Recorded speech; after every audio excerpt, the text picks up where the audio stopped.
सभी दर्शकों का कैपिटल न्यूज में आप देख रहे हैं जोहार पलामू में हूं आपका होस्ट अमित कुमार। रामनवमी को लेकर रेजलीगंज के बीडीओ व थाना प्रभारी ने पूजा पंडाल व जुलूस निकलने वाले रूट का निरीक्षण किया। थाना प्रभारी व बीडीओ ने रेजलीगंज के कई गांवों में जाकर रामनवमी कमेटियों को शांतिपूर्वक जुलूस निकालने का निर्देश दिया, साथ ही डीजे बजाने वाले को नोटिस भी दिया। इसके साथ ही अवैध रूप से चल रहे मुर्गा व मीट की दुकानों को बंद करने का निर्देश दिया है। साथ ही थाना प्रभारी ने कहा कि जो दुकानदार दुकान नहीं बंद करेंगे उन पर कानूनी कार्रवाई की जाएगी।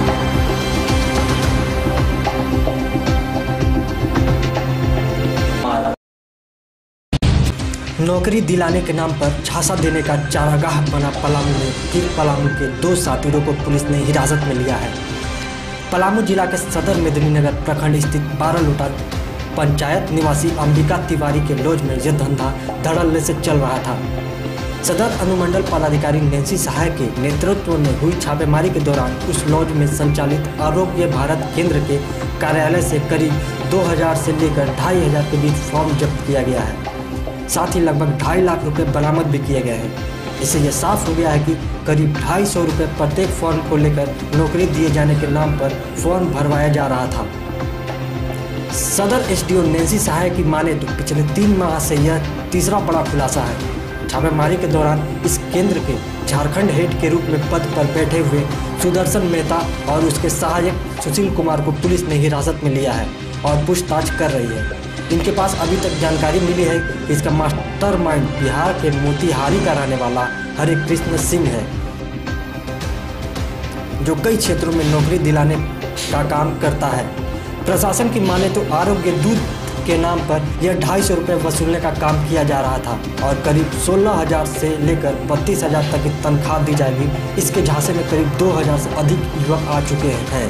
गिरफ्तार सातिर अपराधियों के पास से यह भी जानकारी मिली है कि करीब 5-6 प्रखंडों में इनका नेटवर्क काम कर रहा है।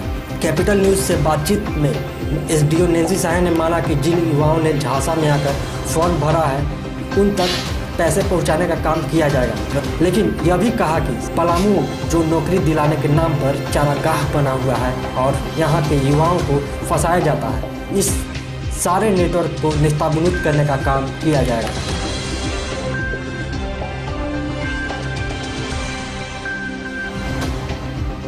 इस बैनर के अंतर्गत एक व्यक्ति है सुदर्शन मेहता, वो बाईपास तालाब के पास 12 लोटा Ambika Tiwari lodge GLA college campus Daltonganj में उनका एक कार्यालय है, ब्रांच ऑफिस, जहां पर वो आवेदन फॉर्म्स कलेक्ट कर रहे हैं। फॉर्म्स इस चीज़ के लिए कलेक्ट कर रहे हैं कि वो आरोग्य दूत की नियुक्ति के लिए, आरोग्य दूत के नाम पे नौकरी देने के लिए आपको। तो इसका कहना है कि बिहार से एक व्यक्ति हरि किशोर सिंह नामक एक व्यक्ति का नाम इसने लिया और इसने कहा कि इसका head office Motihari east Champaran में है।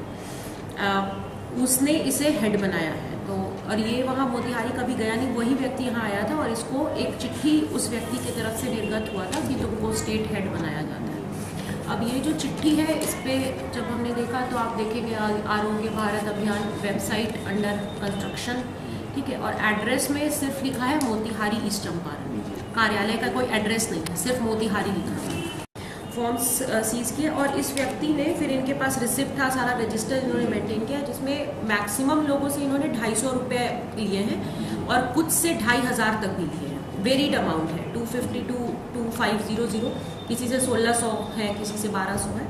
तो उसके बाद इसने हमने बताया पैसे कहाँ हैं, तो इसने कबूल किया कि मेरे पास ही है। तो घर से हमने उसके पैसे बरामद किए। उसने कहा कि 1.5 लाख अराउंड है। फिर हमने उसने बहुत सारा पैसा दिया, तो 2,70,000 रुपये हमने बरामद किया कैश में। कि हमने जो इसका सुदर्शन मेहता, उसका एक असिस्टेंट वहाँ बैठा था सुशील कुमार करके, और इस हरि सिंह किशोर, ये बिहार वाला, जो इन 3 पर हम FIR कर रहे हैं। पूर्व सैनिक सेवा परिषद ने देश की रक्षा में शहीद हुए लांस नायक अल्बर्ट एक्का का अपमान किया है। दरअसल छमुहान चौक पर रामनवमी व नव वर्ष की शुभकामना का होर्डिंग लगा हुआ था, जिसमें शहीद अल्बर्ट एक्का की तस्वीर है। उसमें नीचे वीर चक्र लायंस नायक अल्बर्ट एक्का लिखा है, जबकि लांस नायक अल्बर्ट एक्का परमवीर चक्र विजेता है। सेना में बड़े पद से रिटायर हुए कर्नल संजय सिंह और कई पदाधिकारी को ये तक नहीं पता कि अल्बर्ट एक्का वीर चक्र विजेता नहीं बल्कि भारत के सर्वोच्च सम्मान परमवीर चक्र विजेता हैं। संस्था के प्रांतीय उपाध्यक्ष कर्नल संजय सिंह खुद सेना के बड़े पद से रिटायर हुए हैं और उन्होंने ही परमवीर चक्र विजेता अल्बर्ट एक्का की उपाधि के साथ छेड़छाड़ की, जो काफ़ी निंदनीय है। अल्बर्ट एक्का, लांस नायक अल्बर्ट एक्का उनका नाम है और वो परमवीर चक्र से सुशोभित हैं। अगर वीर चक्र कहीं पर आपने देखा होगा तो वो गलत है, वो परमवीर चक्र होल्डर है और मरो उपरांत जो है उन्हें परमवीर चक्र सरकार दिया है। ये कहीं पर इस तरह की चीज़ है तो ये घोर निंदनीय है और ये गलत है। मानवाधिकार के राष्ट्रीय महासचिव अमित तिवारी ने संगठन के जिलाध्यक्ष को तत्काल प्रभाव से निलंबित कर दिया है। उन्होंने कैपिटल न्यूज संवाददाता को बताया कि संगठन में काम और जनता की सेवा सर्वोपरि है और संगठन लगातार लोगों को जागरूक करने के लिए कई अभियान चला रही है। देखिए, सबसे पहले जिलाध्यक्ष को हम लोग तत्काल निलंबित कर दिए हैं, क्योंकि उनको 15 दिन के हम लोग ने दिया था संगठन को विस्तार करने के लेकर, लेकिन उन्होंने काम ये नहीं किया है, इसलिए उन पर जो है तत्काल जो है उनको पद से निलंबित कर दिया गया है। राष्ट्रीय मानवाधिकार अपराधी संगठन का जागरूकता अभियान चालू हो चुका है, लातेहार से चालू हो चुका है। हमने कल ही इसको चालू किया है, कल से हरा झंडी दिखाकर, और यहाँ पलामू में भी 4 दिन के अंदर, यहाँ से भी 4 से 5 दिन के अंदर यहाँ पर पहुँचेगा। यहाँ की जागरूकता अभियान का काम करेंगे हमारे संगठन के लोग। सदर थाना स्थित सिंगरा खुर्द में जंग बहादुर राम के घर करीब 5000 की चोरी हो गई। घर वालों ने बताया कि रात करीब 2 बजे उन्होंने देखा कि घर के रूम में रखा बक्सा गायब है, तो खोजबीन करने लगे तो बक्सा घर के बाहर खेत में पड़ा मिला, जिसे सारा सामान बिखरा पड़ा था। आश्चर्य वाली बात यह है कि 1 महीना पूर्व उसी घर में करीब 10 की संख्या में हथियार से लैस लोग घुसकर अपने आप को माओवादी नक्सली बताते हुए और हथियार दिखाकर लाखों की डकैती कर चंपत हो गए थे, और आज फिर घर वालों ने बताया कि चोरी की घटना को अंजाम दिया गया है। सोए हुए थे एक रूम में, वहाँ पर केवाड़ी उस घर में नहीं था, तो रात में हमारी पुतो जैसे उठी 2:30 बजे, तो हमसे बोली कि पापा केवाड़ी खुला है। तो इसके बाद हम उठे, देख रहे हैं कि हमारा बक्सा नहीं है, और फिर चारों तरफ हम लोग देखने लगे, खोजने लगे, सभी परिवार उठ करके, तो खेत में जैसे बक्सा मिला, बक्सा हम लोग छुए नहीं हैं, तो बक्से में 5000 रुपया था, ज़्यादा नहीं। दोहरी नीति नियोजन विरोधी मोर्चा द्वारा चलाए जा रहे आंदोलन जो 11 जिलों के छात्रों के भविष्य से जुड़ा है, उसका समर्थन झारखंड सरकार के पूर्व मंत्री सह कांग्रेस के कद्दावर नेता केंद्रीय पार्टी का समर्थन मिला। स्थानीय सर्किट हाउस में पूर्व मंत्री ने मोर्चा के सदस्यों के साथ प्रेस वार्ता कर सरकार की नियोजन नीति का पुरजोर विरोध किया। पत्रकारों को संबोधित करते हुए पूर्व मंत्री केंद्रीय पार्टी ने सूबे की सरकार को कड़े तेवर में कहा कि अगर झारखंड की सरकार दोहरी नीति नियोजन को वापस नहीं लेती है तो पलामू समेत पूरे राज्य में युवाओं के साथ आंदोलन किया जाएगा। मौके पर दोहरी नीति नियोजन विरोधी मोर्चा के राकेश तिवारी, कमलेश पांडे, अभिषेक तिवारी, राहुल दुबे समेत कई सदस्य मौजूद थे। राज्य सरकार ने जो डोमिसाइल नीति बनाया था उसके कुपरिणाम जमीन पर दिखाई दे रहे हैं। पलामू, गढ़वा समेत 11 जिलों में चतरा, हजारीबाग, बोकारो, कोडरमा, धनबाद, गोड्डा, देवघर, इन जिलों में स्थानीय लोगों को तृतीय एवं चतुर्थवर्गीय पदों पर नौकरियां नहीं मिल पा रही हैं। पूरे देश के लिए ओपन हो गया है।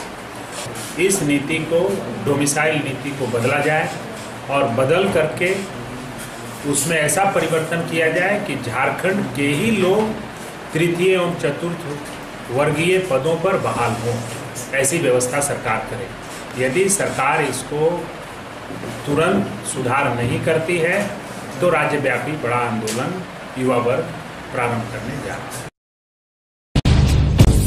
सिविक एक्शन प्लान के तहत सीआरपीएफ 112वीं बटालियन में छिपातोड़, सैदूप और सदर थाना स्थित चियाकी में बालिका उच्च विद्यालय में छात्राओं के लिए पुस्तकालय का उद्घाटन किया।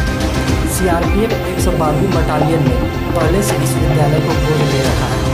पुस्तकालय के उद्घाटन के मौके पर सीआरपीएफ 112वीं बटालियन के कमांडेंट रमेश कुमार ने कहा कि लोगों को सुरक्षा के साथ शिक्षा देना भी जरूरी है।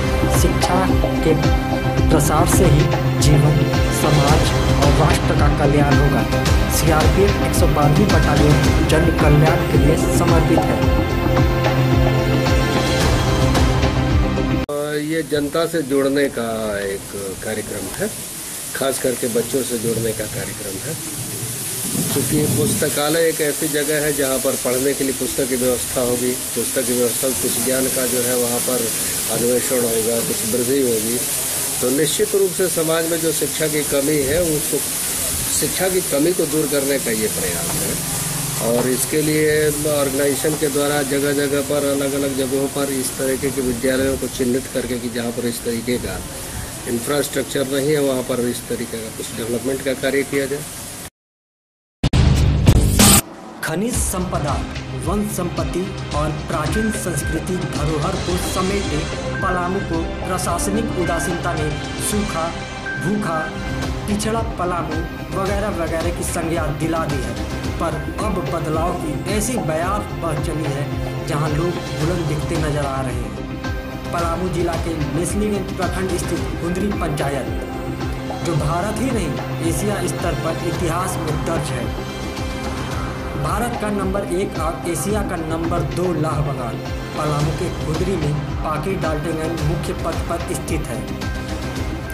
करीब 420 एकड़ में फैले पलाश के जंगल को पिछले 20 सालों से एक गॉडफादर का इंतजार था, जो इसकी रंगत वापस लौटा दे, लेकिन अब वो दिन आ गया है। आपको बता दें कि लाखों की संख्या में पलाश के पेड़ पर लाख के उत्पादन से इलाके के हजारों परिवार का पालन पोषण होता था। पर साल 1996 के नक्सली हमले ने लाह उत्पादन पर ग्रहण लगा दिया। पर पलायन के शिकार पलामू के इस जायदाद को संवारने की मंशा स्थानीय वन विभाग के अधिकारियों ने कभी नहीं दिखाई, जिसका प्रतिफल लाखों के मांगे काला शीशम, सागवान, यहाँ तक कि चंदन के पेड़ों को माफिया ने मिलीभगत कर काट लिया। जरा सोचिए कि 20 साल पहले इस बागान से 25-30 लाख की कमाई होती थी, तो आज करोड़ों की बात करना। लेकिन अब लाह बागान को शुरू करने का फैसला पलामू उपायुक्त अमित कुमार ने लिया है, जिसमें एनजीओ संस्था की मुख्य भूमिका रहेगी। इस बात की जानकारी के बाद ग्रामीणों के चेहरे पर खुशी छा गई है। इस लाह बागान में कई गांव के लोग काम किया करते थे और इसी काम से यहाँ के हजारों लोगों का परिवार का पालन पोषण होता था। लेकिन आज ये लाह की बागान पिछले कई वर्षों से वीरान पड़ा था। यहाँ काम करने वाले लोग आज बेरोजगार बैठे थे, जिसकी वजह से उनका परिवार भुखमरी का दंश झेल रहा था। लेकिन अब लाह उत्पादन शुरू होने के बाद उनका रोजगार के लिए बाहर जाने की आवश्यकता नहीं रहेगी। यहाँ के ग्रामीण यहीं पर अपना रोजगार कर अपने परिवार का भरण पोषण कर सकेंगे और जीवन सुखमय बिताएंगे। कम हजारों आदमी कमा लेते थे। यहाँ पर 3-4 बार काम लगता था। 4 बार यहाँ पर कौन सीजन में? एक बार लगती थी आपको कार्तिक चढ़ाई होता था, लोडिंग होता था। एक बार आपको बैसाखी होता था, इसमें स्प्रे होता था, कोड़ाई होता था, निराई होता था, बहुत से काम होते थे। यही अंतिम प्रेरणा है कि जंगल हम लोग जिस तरह बचाएगा, तो जब इससे मुझे अगर लाभ होगा तो हमको भी कम से कम उन्नति को और बढ़ेंगे। मजदूर करे जाए बड़े सकरसती अगर घर ही लाभ मिल जाए तो बाल बच्चा घर ही न जीवन खाई। हाँ, कहाँ प्लांट में से दुर्घटना हो जाला सकरसती अगर यही लाभ मिल जाए बाल बच्चा के, तो अच्छा की बात है। पलामू उपायुक्त अमित कुमार का कहना है कि लाह के उत्पादन से पलामू जिले में ज़्यादा रोजगार की संभावनाएं हैं।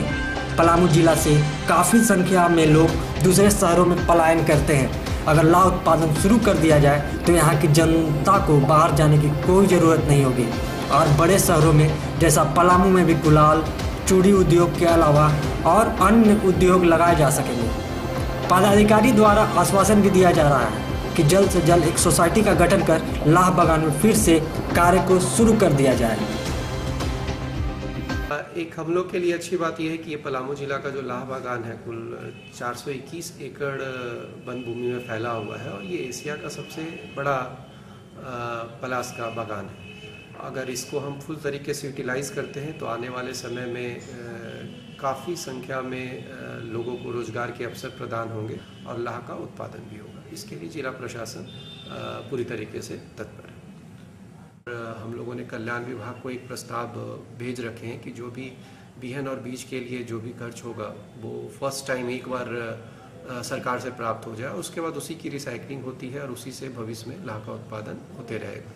एक और इम्पॉर्टेंट निर्णय लिया गया था जो वहाँ के लोगों का ही सुझाव आया था कि जो पलास के फूल अभी मार्च में काफ़ी होती है तो उस पलास के फूलों से उसकी ग्राइंडिंग करके सुखा करके ग्राइंडिंग करके गुलाल बनाने का, तो इसकी भी स्वीकृति जिला स्तर से दे दी गई है। और जो NRLM के माध्यम से जो 3 महिला सहायता समूह का चिन्हित किया गया है उनको हम लोग बैंक से क्रेडिट लिंकेज दिलवा करके एक grinding equipments with in a month उनको प्रोवाइड कर देंगे कि इसी सीजन से गुलाल बनने का काम प्रारंभ हो जाएगा।